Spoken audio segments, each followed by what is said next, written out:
রাধে রাধে। শুভ সকাল বন্ধুরা। আজকের দিনের প্রধান চিন্তা আমাদের এইরূপ হওয়া উচিত, যে জন জীবনে উন্নত কিছুর স্পর্শ পাইয়াছে তাহার সামঞ্জস্য জ্ঞান সঠিক।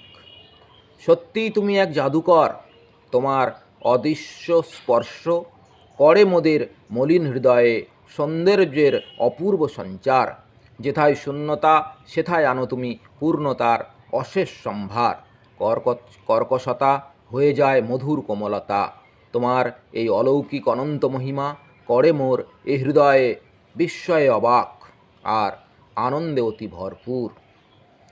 আমরা সামান্য একটু শান্তি বা আনন্দের আকাঙ্ক্ষায় কত না সংগ্রাম করি, কিন্তু এই বহির্মুখী জীবনে কখনো স্থায়ী আনন্দ খুঁজিয়া পাই না।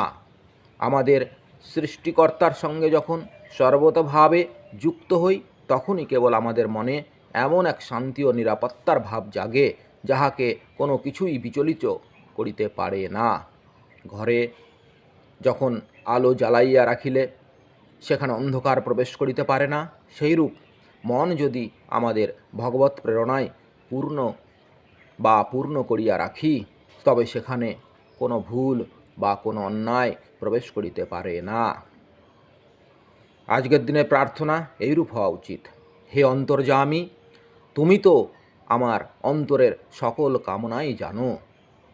এ হৃদয়ে তুমি প্রেমময় রূপে আবির্ভূত হও। তুমি শিখাইয়া দাও কি করিয়া আমি সর্বতভাবে তোমার হাতে সমর্পণ করিব এবং কেমন করিয়া তোমার পরিচালনায় অকুণ্ঠ বিশ্বাস রাখিব। রাধে রাধে।